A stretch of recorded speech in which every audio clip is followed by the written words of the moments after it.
Now, I'm really excited to turn things over to our panel. As you can see, there is an amazing assortment of people that are about to take the stage.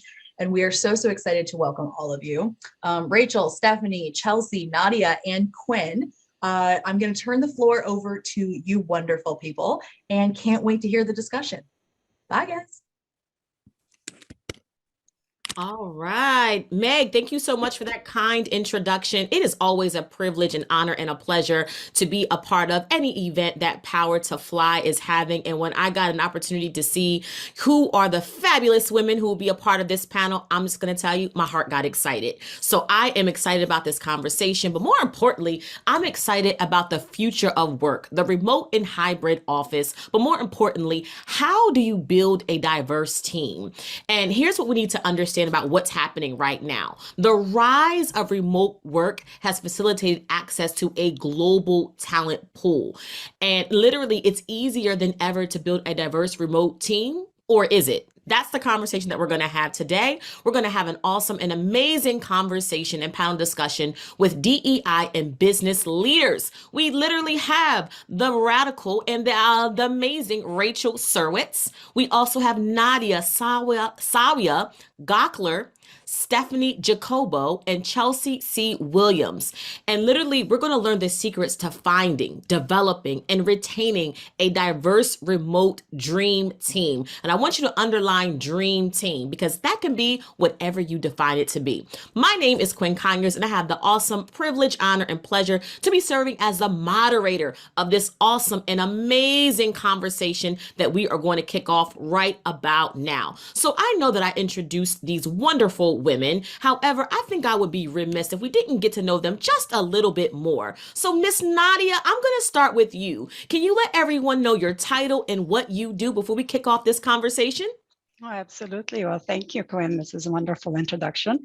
Yes, my name is Nadia Sawaya Gauckler. I'm the Senior Vice President here at Pacific Western Bank, where I lead the efforts for DEI across the bank. You know, our focus and our commitment is really working collaboratively across functions to implement and cultivate a culture of inclusion and sense of belonging for our employees. Because we do believe that our employees are, you know, our vital assets, and we just want to make sure that this is a place for them where they can feel that they do belong. I reside here in Denver, Colorado. So just to let you know a little bit about my location. And I really am looking forward to engaging with everyone on this panel about such an important topic that is facing many organizations today, you know, besides us, of course. Awesome. Thank you so much. You said Denver, Colorado, correct? Correct. Okay, perfect. I think that's a good point to add as well, because we could talk about being diverse in different locations. I'm coming to you, Miss Stefany. Can you let us know exactly what your title is and what it is that you do? Yes, thank you so much for the opportunity. Love sharing this space with all of you. My name is Stefany Jacobo. I'm the Director of Strategic Partnerships at ASE, the Hispanic Alliance for Career Enhancement. I've been with ASE for 3 years and a half. And currently in this role, I lead all of our partnerships across the nation. We have over 120 corporate sponsors. I work closely with our team of partnership managers to make sure that we're executing all of our deliverables, but also identifying areas of growth and opportunity for the organization outside of just the corporations that we work with, at nonprofit organizations, government organizations, and beyond. So I'm really excited to be here with all of you. I also would love to share a little bit about myself. I'm a mother of a 16-month-old. I am a foodie. I also love to read, so I'm looking forward to connecting with all of you and sharing best practices and learning from all of you as well. Well, thank you so much, Stefany, for sharing that. I am a mom too, and I like to eat and read. So it looks like we have a couple things in common. So thank you so much for sharing that. And did you tell us where you're coming in from? Where are you located? Oh, yes. So I'm located in Northwest Indiana. Northwest Indiana. Okay, thank you so much. All right, we have Miss Chelsea C. Williams of Reimagined Talent. Miss Chelsea, go ahead and unmute yourself. Let us know your title and how you are here changing the world. Hi, everyone. It is so delightful to be together. Power to Fly, grateful for the opportunity, and Quinn, your moderation. I am the founder and CEO of Reimagined Talent Consulting, formerly College Code. Our mission is to educate the next gen workforce and help conscious organizations create inclusive and equitable spaces. So we work at the intersection of workforce development and talent development. And I am excited to be here because we work with organizations that are navigating through obviously remote hybrid work, in-person kind of work. And then our team is fully remote, our national team of facilitators and consultants. And so I'll be obviously speaking from what we've seen with our clients and partners, but also what we navigate as a organization and as the CEO. So delighted to be here. I am in Atlanta, Georgia. And in my spare time, I love podcasts, travel, and live music. Listen, this is going to be an awesome and amazing panel because those are things that I love as well. And thank you so much for sharing your time and your thought process with us. Can't wait to get this conversation started. Last but certainly not least, we have one more awesome and amazing woman who's going to round out this panel discussion. Her name is Rachel Serwetz. Rachel, go ahead and tell us a little bit about who you are and the job that you do. Awesome. Thank you. I love all the energy here today. So I am Rachel. I am in New York City, and I am the CEO and founder of Woken. So we are mostly a career exploration platform, but we also help with job searching, personal branding, and upskilling. But mainly, if you aren't sure what it is you want to do next in your career, that is where we shine in terms of helping you to confidently narrow in on your best fit role, best fit industry, best fit environment. So for me in this conversation today, I try to protect the candidate and how the candidate can show up to a remote environment or an interview and get everything out of it. And to me, when we talk about retention, it's like, we need each person to really know their goals in order to make everything work. And so that's the role that I play is on the career coaching side.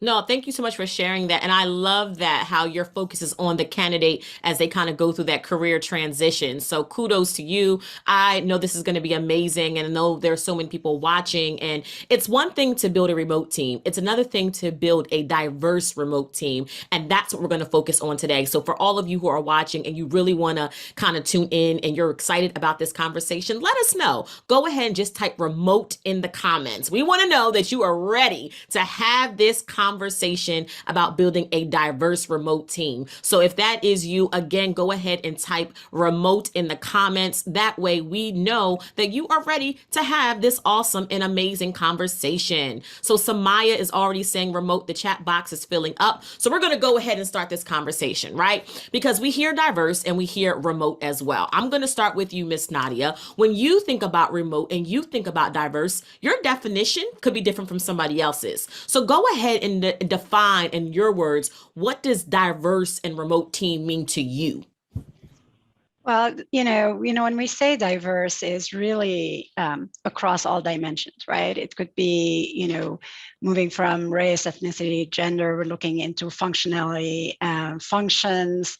When I look across the bank, it could be like geographical regions where you're located. So it's really a vast, your thoughts, your experiences. It's like really this whole bulk of diversity that comes into play. So it's, we're not defining it with one area or the other because they're all intrinsically connected. So we cannot just differentiate who we are as far as with identities. So it's all of us, all of these dimensions together.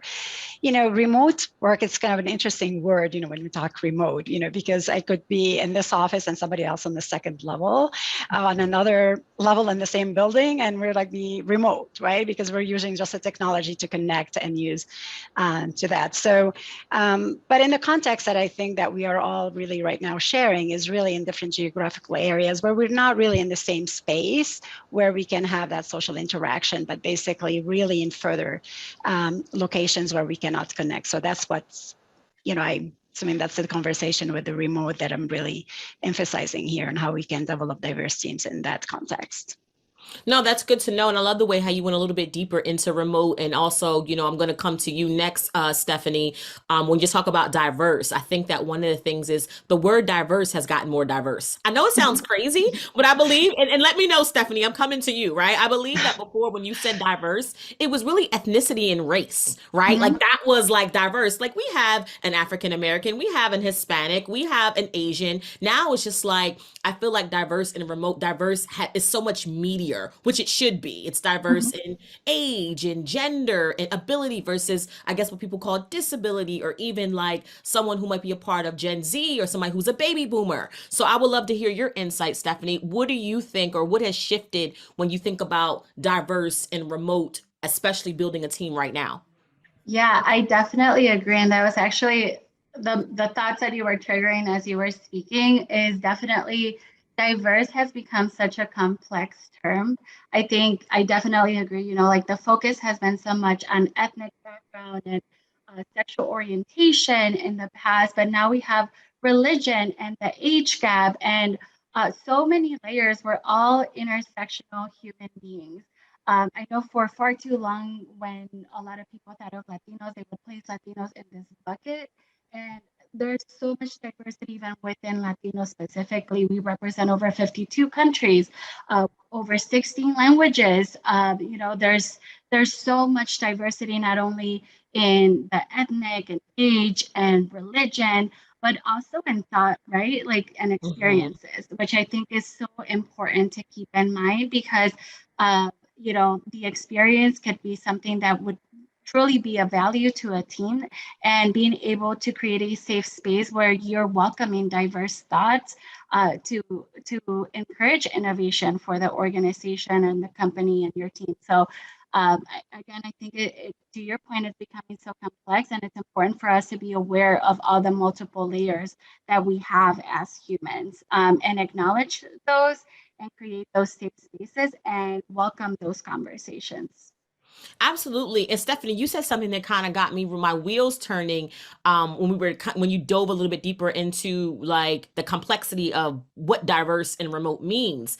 And you said something about diverse in experience. And that kind of like got me excited because when you think about working in the workplace, it's like that was something that was huge. We want 10 years of experience. We want Yep. 15 years of experience, right? But then someone who might have 2 or 3 years can have a fresh perspective. Somebody who has 15 to 20 years could have maybe I would say a seasoned way of thinking, right? So I think that to your point, being diverse about how much experience a candidate could have could be beneficial, and not just, oh, you don't have 10 years experience, you're not what I want. So I love how you took that diverse complex and kind of put it on experience. I mean, you said a bunch of great things, but that's what kind of popped out in my head. So I love that. Rachel, I am coming over to you. I would love to get your insight, your perspective on, how are you defining diverse and remote, and how does that apply to teams that are working right now? Yeah, well, what's immediately coming to my head, because I think everyone has said a lot of really good foundational things that I would agree with, but for me, it's a matter of helping in interviews for both the interviewer and the candidate to be really like honest and specific and authentic in asking and answering questions. Like that's the best way of doing it, because rather than labeling diverse, I would rather us all just kind of get to know what really matters. And like to me, that's the best way of building that diversity. You can be explicit and intentional about like looking for certain elements of diversity, but to me, because there's so many elements of what diversity really is, it's almost like, to me, it just immediately comes back to, let's just look at what matters here as it relates, like to your point, fresh perspective versus seasoned professional. Okay, so let's bring it back to what really matters, which is maybe not so much your hard skills, but your potential, your way of thinking, your propensities, your affinities, your tendencies, your strengths, what you're natural at, what you're great at, what you love doing.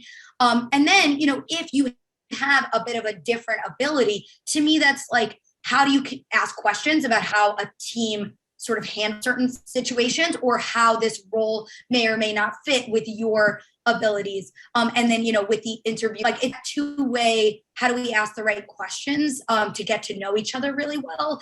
I don't know. For me, that's kind of what I always bring it back to, because if somebody is quote unquote diverse, I mean, we're all diverse in different ways. So like, I don't know, I'm a big fan as it relates to helping protect candidates in their experience, to make it about, to bring it back to really kind of what matters, and having those two parties get to know each other on the basis of what really matters in this interview right now, so that we can assess whether we're all going to work together. And it's just such an opportunity for increased retention and engagement and finding a good fit. And I don't know, to me, that's the best way that an interviewer or company can handle diversity as well. So it's a two-way street. And I don't know, that's what I come back to. Yeah, no, that's good. And you said a lot in there as well, as about, yes, it's diversity, but it's also about, are we on the same page, right? You can be diverse. You might not look like me as the interviewer, as the candidate, but are we aligned? Do you share the same mission for the goal of the organization or the company, right? So it's like, yes, it's diverse, but it's almost alignment. It's not just enough to have that box to say we have this diverse individual, but do they believe in the mission and vision? And are we at the core on the same page, which I think is that's the real thing. You know what I mean? That it comes down to. So thank you for sharing that. Chelsea, I am coming to you. Same question, but of course, we're going to get a different perspective from you. When you think about diverse, building a remote team, what does that mean to you? How would you define that? Yeah, it's such a great question. I co-sign so much that has already been shared. I think for me, the big thing is, when we say diversity, who and what of all the characteristics of who we are, as our panelists have mentioned, it's beyond what we can see. And I think the thing for me with remote work, hybrid work is the past 2 years have actually shown us and uncovered parts of our experience and elements of our diversity that are actually more challenged in the workplace, or that came to light simply because of the pandemic. I think about the fact where someone could have hid a form of their, an element of their diversity, and then this pandemic happens and you have people who are working remotely, and managers and leaders have to be more abreast of the breadthness of diversity to support their people. I think about neurodiversity. I think about if you're a caregiver, if you're a parent, and the complexities that the pandemic itself, working in another space outside of the office, really exposes us to. And so for me, when I think of diversity and I think about remote work, this is where we can't just stop at diversity. I think the diversity conversation makes me think about inequity. It makes me think about exclusion that particularly take place when we're talking about, remote and hybrid workplaces.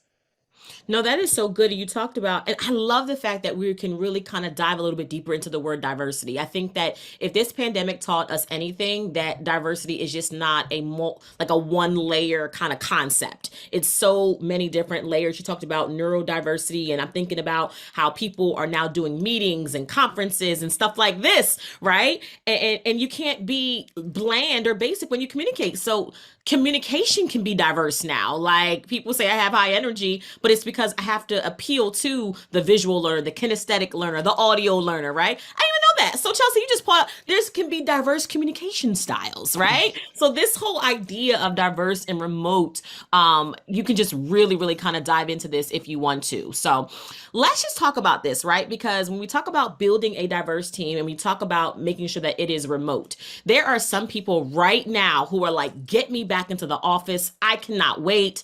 Where can I sign up? I'm ready for my desk, a corner office, cubicle, whatever that look like. And there's other people who are like, you can't pay me to go back in that office. Like if I can't stay remote, this is not going to work for me, right? So for the people who are on the ladder, the people who are like, remote is for me, I like this, or for even stay remote, this is working for me. Where do you go to find good quality remote talent? Like, where do you find this diverse talent? And I'm going to switch it up a little bit. I'm going to start with Rachel this time. Where do you go to find good remote talent? Well, I think about it in two ways. I obviously have a small startup team myself. And then on the flip side, I helped candidates to figure out how to network. So when I think about candidate side, right, if you are an individual trying to network, trying to find employers, of course, there's just simply an element of researching the organizations that you want to be a part of, the industries, and understanding their current, are they remote today or not, and understanding that. But it's a matter of networking with the professionals that work there to understand those organizations. And that just goes back to sort of networking 101. LinkedIn is obviously the number one place to identify connections and find and research who works where and what's their background and how could I get that information. But I do think about other tools. AngelList for me is an interesting one. If you are in the world of startups, I think that's a really great place to see who's working where and just connect with individuals in the startup universe. I think Slack groups are interesting, right? Like if you're in a certain industry, there's just simply ways of conversing with people there. It's an active community, depending on what topic you're looking for. So I'm in a lot of sort of entrepreneurial startup groups, and I like it, right? Because it's a little more informal. You can sort of message someone directly or post in a channel. I'm trying to think what else I might be missing. I think other marketplaces, I mean, of course, Power to Fly is a great tool. I think about like Alpha, which is more of a female-oriented tool, but there's about 50 or 75K women on there. It's an active conversation. So I like to be creative with platforms, marketplaces, where is the conversation happening and what are the types of people who show up to those things? If I post on Alpha, I'm like, or Power to Fly, I'm kind of like, all right, I think I know who's here. And so different platforms might attract different types of people, whether it's different backgrounds, different genders, different roles, different industries. So it's important to think about, I guess, what the platform is and kind of who's on there. But I think the key is just by way of networking, trying to get recommendations for what are these different digital spaces where people are actively communicating. Sometimes a Slack group sort of goes to die. So, I feel like it's always changing, but so those are some of the places, I guess, that I would go to think of to connect with people. Absolutely. And I want to put a star and highlight and make sure you guys underline or circle, however you like to remember when you're taking notes, right? Because Rachel talked about LinkedIn. And I believe that LinkedIn is probably one of the most underutilized. I think that people think about having a profile there, but I just want to reiterate LinkedIn because I think that you are absolutely right. I know that a lot of people come, they're looking for jobs, right? But also employers can go and say, okay, let me kind of do a keyword search on what I'm looking for and see what profiles kind of, jump out. And also, because of LinkedIn, you can actually leave a voice note. That's like one of my favorite things, like jump into somebody's inbox and say, hey, I see that there's a position open at X, Y, and Z. I'm really interested in that. Just let you know, I'll be submitting my resume. Like that little piece is really, really interested. Or, hey, I saw some of your qualifications. I think you might be a good fit. Check out our job description, right? So I love the fact on LinkedIn was something that you said people can find diverse remote talent. Anybody else want to jump in? Nadia, Stefany, Chelsea? I'll add something. It was making me think as Rachel was speaking. And I think it's interesting. You asked, where can we find remote talent? I think pre-pandemic, it was single-digit folks in the US who were working remotely. Now we've like 3x'd it. I think I saw a report that was like 30% or so of folks now, employers who have remote opportunities. And so, Quinn, I think your question's interesting because I think it took these past 2 years for people to determine if they're interested in remote or not. Like, I don't necessarily know that there was such an intention of places and spaces to find remote talent because it was such a minute population of people who were working in that way. And now for people, just because we've had to be in these different spaces, some have had the opportunity to say, does this work for me or does it not? And so that's something interesting. I think the other piece of this that we do a lot of at Reimagined Talent is considering the multi-generational experience, as from Gen Z to boomers. And I think some of the work we do within the workforce development side of the hat, folks would think that early talent, Gen Z, want to work remotely simply because, well, they are used to technology. They grew up on technology. But a lot of our research has shown that they actually enjoy being in community as well. So one thing that it's making me think about with your question is just avoiding assumptions about who may want to work remote, who may want to come in person, because there really is a variance that exists amongst generations that I think is important for managers and leaders to be aware of. Oh my goodness. That is what I call a writer downer. Now, I know that's not proper English, right? But she said avoiding assumptions about who may or may not want to work remotely. Because you're right. There could be somebody who might be fresh out of college or new to the workforce and they have purpose with going into an office every day, right? So you may think that they might want to be on their cell phone or tablet or whatever misconception or stereotype is out there about that demographic, but avoiding assumptions about the diverse talent who may or may not want to work remotely. Definitely a writer downer. Thank you for sharing that. Stefany, I see you shaking your head. Did you want to add anything to the conversation? Yeah, if I can just say, for me, when I think of this question, I think of intentionality. At ASE, one of the ways that we serve our partners is with their recruitment efforts. And so we work with a lot of talent acquisition, people trying to connect them to our membership. We have over 85,000 members in our network. And one of my trigger points is when people come to us and tell us, hey, there's no Latinas in tech, there's no, specific Latinos in this field. And so my question is always, well, where are you looking, right? I think there's a huge value in being intentional in the way that you're recruiting, right? If you're looking to diversify your teams, are you looking at the right places? Are you looking at organizations like ASE, or are you looking at HBCUs? Are you looking at HSIs where these demographics are at, and specifically going out of your way to offer those opportunities for them? Because a lot of specifically minorities are first generation or have a lack of access to role models and different career paths. And so making sure that you're intentional in going to those communities and looking for the talent there where, I feel like there's a lot of value in that. So my big, thing would be being intentional in where you're looking for to diversify your teams.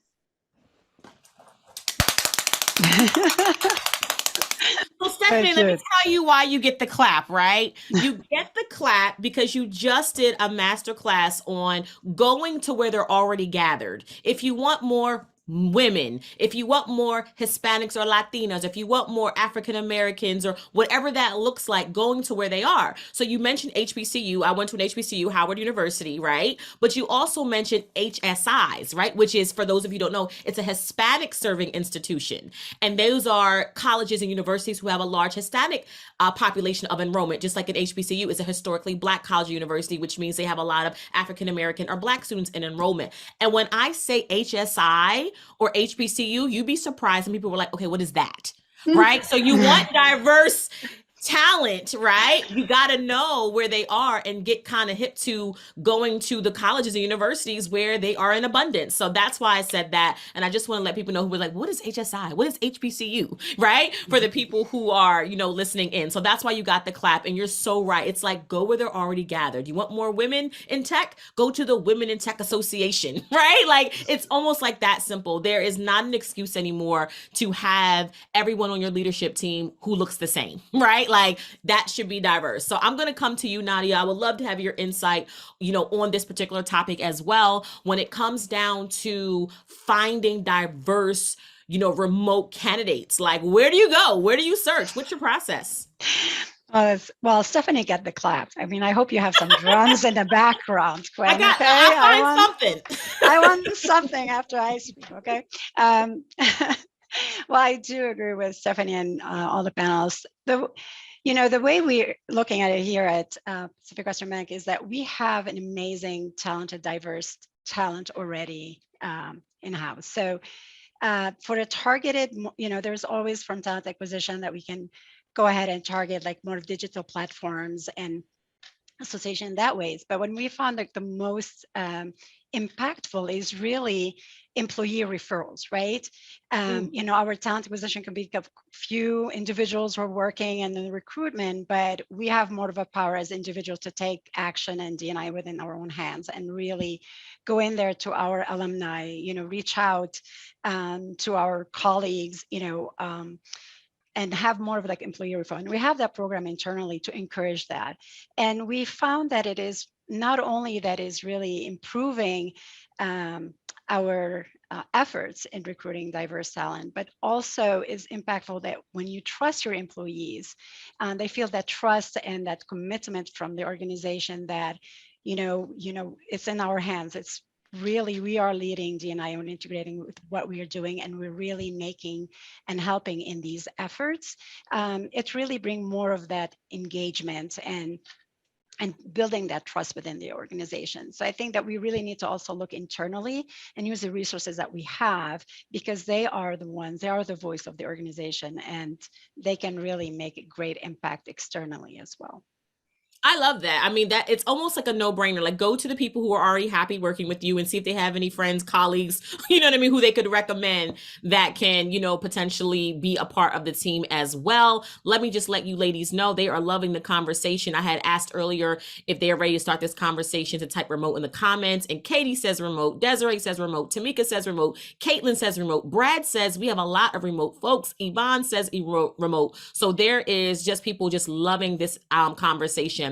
And we are going to get to questions in just a second. Lisa, I see your question and I will answer that. I want to take one more question for the panel. And then if you're in the audience and you have some questions, definitely let me know and I will make sure that I will pose these. Now, let's go ahead and just imagine, right, that you have done this and you have your remote team and they are in place. Maybe you got them through LinkedIn, or maybe it was a referral, or however you got this diverse remote team and you are ready to rock and roll. Because it is remote, right? And I want to pose this to anybody who it really kind of speaks to. Now that you have this, team and it is diverse and it's remote, how do you now assemble this dream team? How do you create like company culture if everyone is in different spaces and everyone is now just meeting, through a Zoom or whatever web platform that your company uses? So the question is, how do you build relationship revenue? That's my word. That's not in the script, y'all. So I call it relationship revenue, right? How do you build a relationship revenue? So now that you assemble this diverse remote team, how do you keep everybody connected if they're in different time zones, cities, or states? And whoever that speaks to, you can kind of jump in popcorn style. I'm happy to start on it. I think the natural thought process is that you go to technology, you go to Asana or Slack or Loom and all the things I know we love and we use. But I actually think before we get there, we have to think about where are we guiding our people towards. So for me, and I think about our team and our partners, I'd say values. We have values on the website, but are we communicating them? And how are we showing that we live them out? How does it fuel into everything we do, from a client or customer support all the way through how we engage one another? So making sure values go beyond the screen. That's one. Two, where are we going? Like, what's our North Star? What's our vision? What are our KPIs, OKRs, goals, all the things we're setting? And how does each person in the team play a role in helping us get there? Okay. And then I think the third piece, and this is the interesting piece for me, is what we call tags. Tags stand for talents, abilities, gifts, and skills.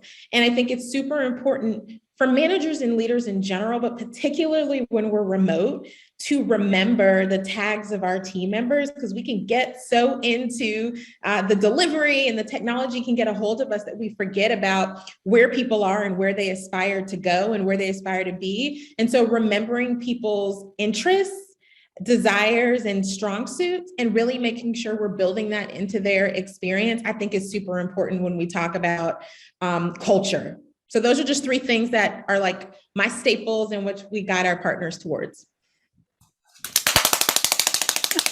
Had to bring it out. I mean, I had to bring it out, Chelsea. It was amazing. I was waiting for mine, Nadia. Oh, I'm going to wait for mine until the end. If I don't get it depends on how it strikes me. All of you are saying interesting things, but sometimes you have to, which again, right? Diverse learning styles, right? So I do that. This is a real teachable moment for someone who might be doing something else. When they hear noise, they're like, okay, what's happening? When the panel discussion, let me come back, right? So that, and literally Stefany taught me that. I'm like, it was just an interaction kind of like engagement tool, but it brings somebody back, right? But you said something that I really think is, just should be reiterated.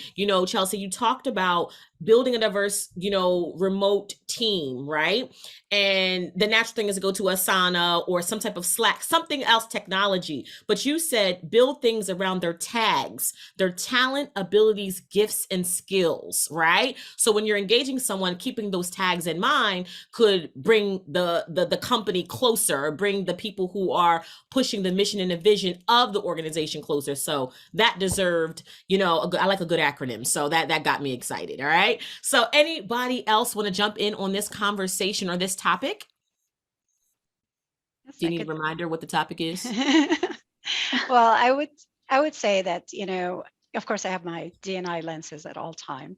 So I'm looking at, when you have a team anywhere, is really to really foster that sense of belonging from the beginning, because, the sense of belonging found through research that it is a single metric that is really drives productivity, engagement in teams, regardless of your gender, your background diversity. That's one consistent metric that comes all at once with driving engagement is a sense of belonging. It's very strong.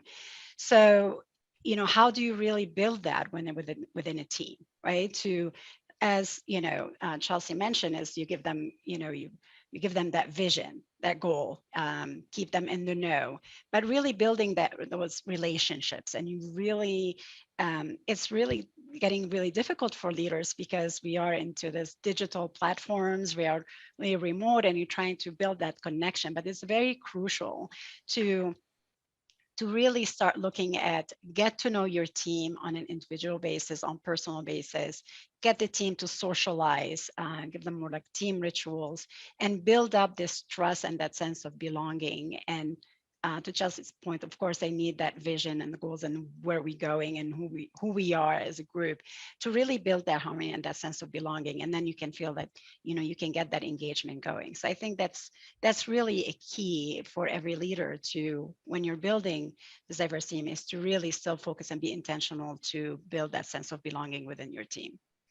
I love that. And if you guys are, wherever you're joining right now, we're having a conversation about building a diverse, remote team. But once we talked a little bit about, what it means to be remote or diverse. We even talked about how to find diverse remote talent. And now we're just having a conversation on once you have the people, because we're all spread out, how do you build community? How do you keep everybody together? And Nadia did a really good job of just making sure that the vision and the mission of what the company is doing is forefront. And I wanted to add what I have found that works really, really well is just really inclusive and belonging language, like you mentioned. So it's not like you and me, but it's about what we are going to do, how you and I can work together, the us language. So in language that is inclusive of everyone versus, just okay, well, we're doing this in this department, and over there, you are doing that, versus as a collective team, as a tribe, as a community.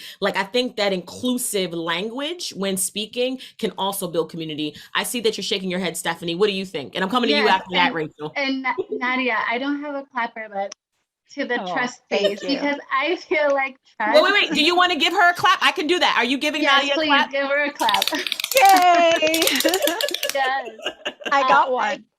I could not agree more with the trust base with remote teams, because you're not looking at your team, right? You don't know what they're doing, and you have to have that trust that they are doing what they're supposed to be doing.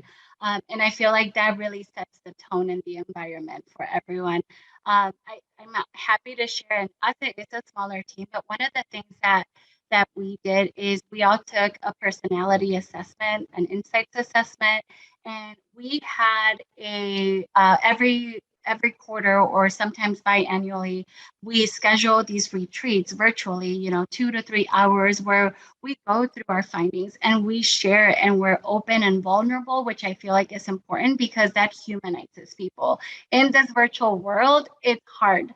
It's hard. I cannot take you out for lunch. I cannot, get to see what you're wearing and compliment for, what you're wearing.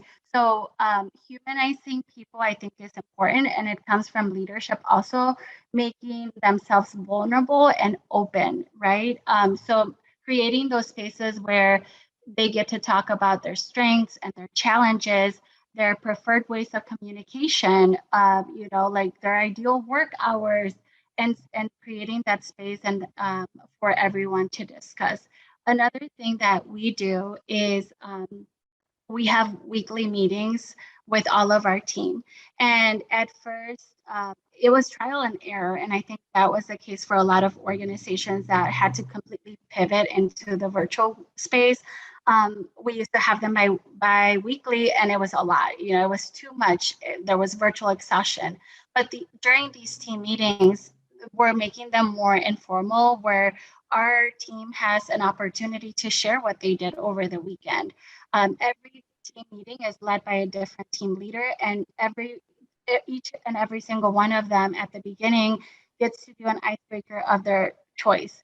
So some of them may choose, doing your favorite songs, and everyone gets to share, or, what's your favorite holiday, or things like that. Or like sometimes we say, bring your favorite hat to the meeting, and they wear their favorite hats. And it's just a way to, again, humanize everyone and get to know everyone more on a personal level, because I feel like that is challenging when you're on back-to-back business meetings. And we do talk about towards the end, like the actionable items, but that is not the main focus of those meetings.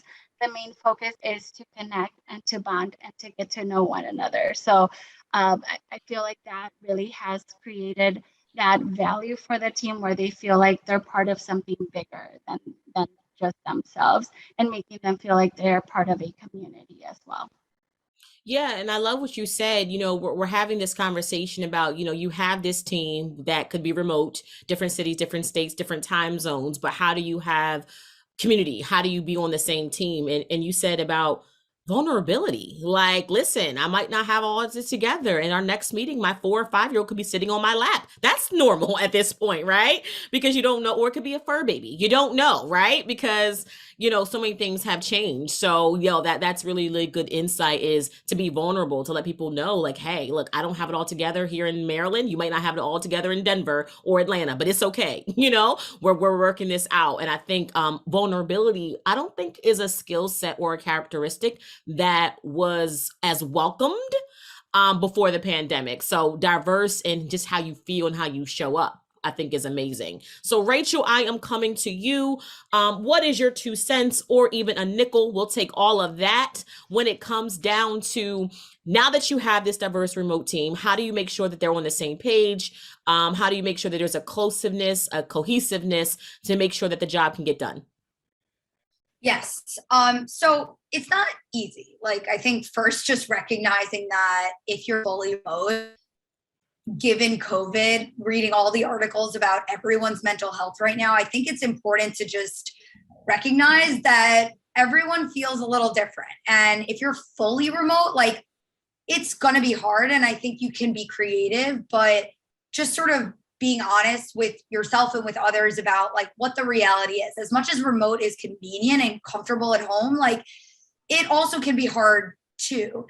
And so being honest and vulnerable, like you said, but again, I'll call out the obvious of like your one-on-ones with your manager. Like, let's not skimp on having those, because we need the space and the structure to protect that time to have the important conversations of how are you doing, and be able to ask that and answer it in a two-way direction. And I also think experimenting with different things, like you were saying Asana, like continuing to ask people like what is going to be the best way of easily staying in sync. I think sometimes we don't even realize when there's a struggle of like, oh, I'm not either speaking up enough, or I'm not asking questions, or I'm not getting the support that I need, because sometimes it does come down to the infrastructure that we're using or we're not. And so keep like iterating on whatever process is working or not in this virtual world. You have to, sometimes adapt with a new way, a new flow, a new format for transparency to get the support you need. I like a tool called Remotion, and it's interesting. Instead of like, if you're not in a scheduled Zoom meeting with your team, maybe you're doing a Slack message, but what if you want to hop on a call? Like, is it easy enough to do that? So this tool called Remotion, it's like, it's almost as if you're knocking on someone's door, and it just makes it a lot easier to have an off the cuff conversation if you didn't already have a scheduled Zoom call, because sometimes we just rely on, oh, I'm Slack messaging you. And it's like, is that really the best thing? I love, somebody mentioned Loom as well. It's a great one. So we have to be inventive with like ways to still be effective to work together, versus, you know, virtual can be hard to collaborate effectively. So we have to make it easier.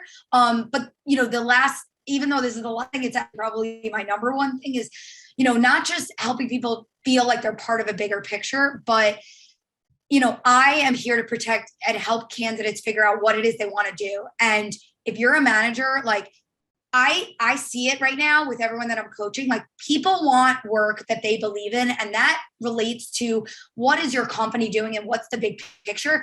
But it really, like, each person is a human with a career path, with goals, and just tap in and just ask, like, what do you want to be working on? And yes, there's a job to be done, but giving the runway to even allow them, like, I like how you said the personality test, like, allow people to explore and learn about themselves, learn about their career goals, learn about their interests, and allow them a space to connect personally with what they want to be doing, and help, like, don't skimp on the career development and promotion and growth and what's their next step. And, you know, maybe they want to get involved with the skill development, whether it's internally, or maybe it's some sort of external course that they can take. I mean, what do they want to be doing? I mean, it's as simple as that. And they may not know, but help them figure it out. And to me, like, you know, if we each think about our own individual sources of motivation, you know, what motivates you? Like, to me, that's probably, it's the thing people are craving. Like, ask yourself, what is going to motivate each person?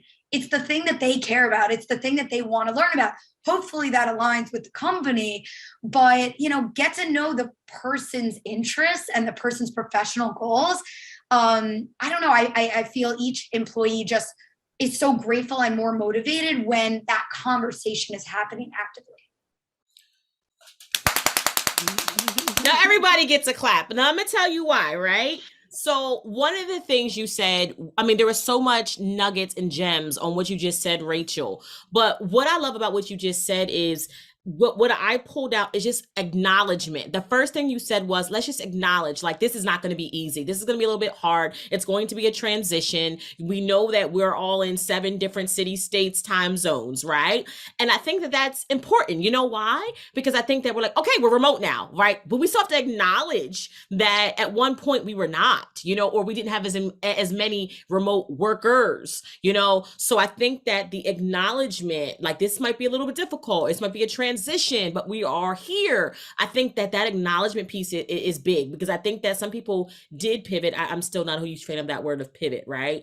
I like to say persevere during a pandemic, because I feel like pivot has just been so overused, right? But acknowledging, right, is the first thing to build community. I know you're here. I know you're there. You know, I know that it might be difficult to get up because it's 8 o'clock where you are in the morning, and it's 11 a.m. So you're not going to be as vibrant because it's 8 o'clock, right? So I think the acknowledgement piece is good. And then we have a comment from Chelsea, and then we're going to get some questions from the audience. So Chelsea, you wanted to add something. Go ahead. Yes, Rachel, no, I thought what Rachel said was very powerful. You know, the only thing that I would add on to what she said that I think is important is, I think there was a point she mentioned working remotely more comfortable. It's interesting because in some of the work that we do specifically on historically excluded or historically underrepresented populations, we need to remember working remotely or working from home is not always more comfortable for people. And we've learned that. And so I think as managers and leaders, to Rachel's point, yes, we're also looking at this concept of career progressions, but we also want to think back to her point about wellness. You know, when we're in the office, we're able to take these few minutes and go for the walk, go meet at the pantry, and get a coffee. People still need those moments when they're home to get up, stretch, grab something to drink, make a call to a family or friend. And so I think that becomes really important as well. Again, back to assumptions, not to make the assumption if it's comfortable for me to work virtually or remotely, it's comfortable for my colleague. That may not be the case. That is absolutely true. I mean, I can probably go on a whole rabbit hole about it's comfortable for me, but it might not be comfortable for you, and that is okay. There should be no judgment there as well. So thank you for sharing that. Okay, we have a couple of questions that are coming in. Here's what I'm going to do. I'm going to pose the question, and whatever panelist feels like you want to jump in, that's how we're going to do it. So there's no round robin. I'm just going to pose the question. If it speaks to you, jump on in and give us your insight. So this is from Lisa Harden. Lisa, thank you so much for being the first person to submit your question. And she says, as we're talking about not making assumptions about who wants to work remotely, are there certain trends that we are in fact seeing? She says, I've read articles or seen headlines that women and underrepresented groups are more likely to work remotely and white men are more likely to be represented in the office. Is this legitimate? What impact can this have on career networks, development, and growth? Is it safe to make any assumptions here? And that is from Lisa.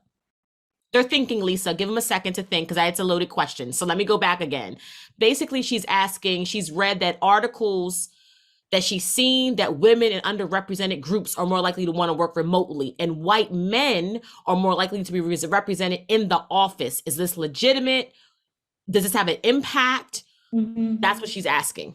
I'll jump in on this, okay, because it's interesting. The person is asking, Lisa's asking the question, is it happening? I think the bigger question is why. So if we think about the pandemic, who was most likely to leave the workforce? It was women. If we drill in, who was most likely to leave? It was women of color.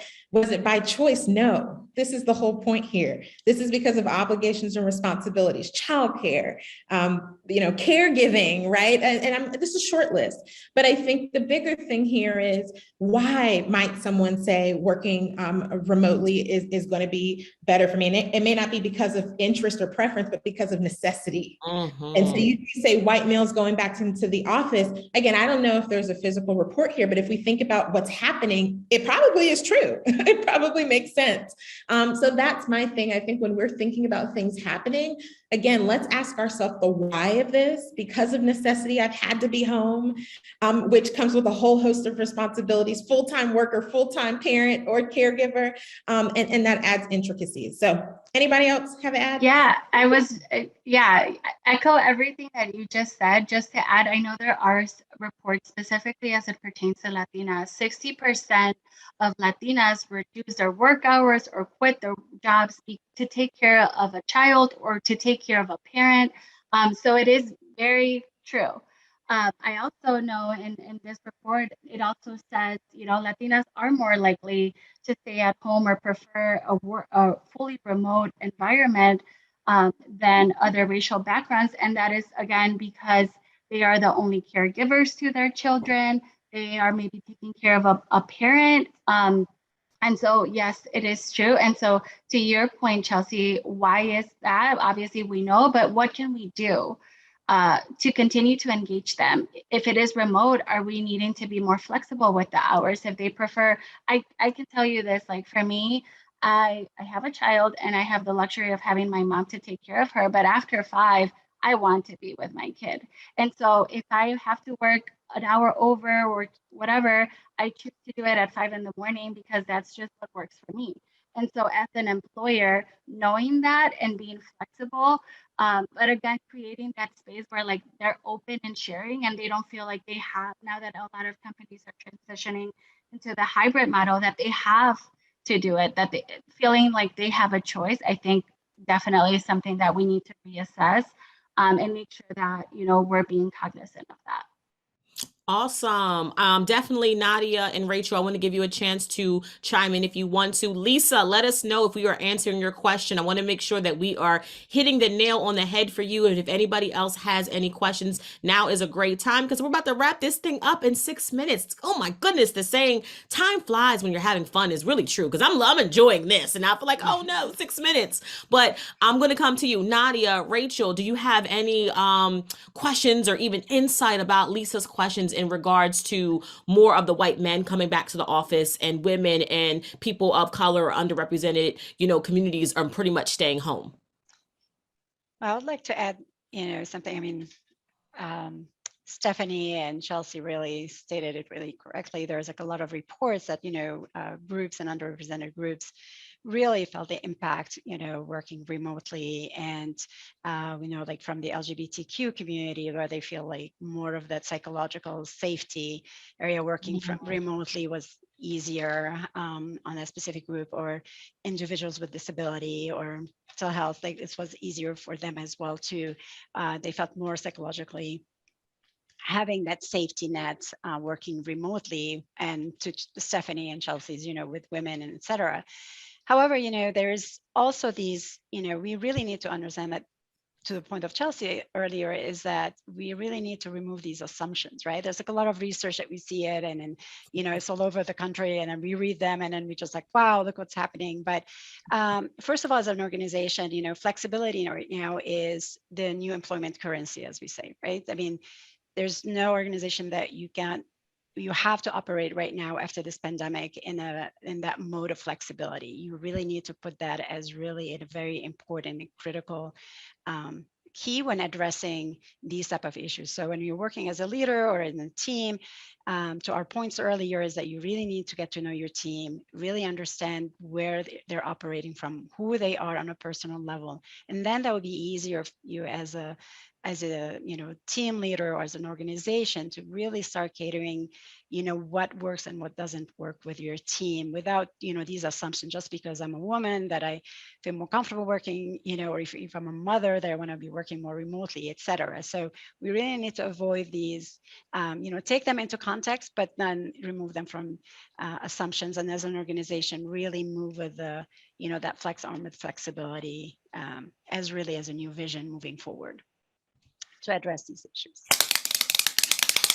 That's for me, Nadia. So let me tell you what you said. You talked about psychological safety, and sometimes it feels better to stay at home because emotionally, if I know I leave here, I have to get my child within 30 minutes, but rush hour is 45 minutes. So that's a lot for me. I'd rather just stay home. So I mean, again, I like the term psychological safety. I haven't really heard it positioned like that. So again, I listen for aha moments, and then I try to reinforce it for the listeners, for the audience. So psychological safety, that's why we're staying. Whereas sometimes men don't have those responsibilities. They can just get up and go, right? Whereas we're thinking about, we can't just get up and go ever, right? We're thinking about a million things before we can just get up and go. So I want to give it to you, Rachel, give you an opportunity to add your insight on this. And then we're going to go ahead and share how people can connect. And then I'm going to go ahead and pass that mic back to Meg in about 3 minutes. So Rachel, in about 60 seconds or less, can you let us know your insight? No pressure on time or anything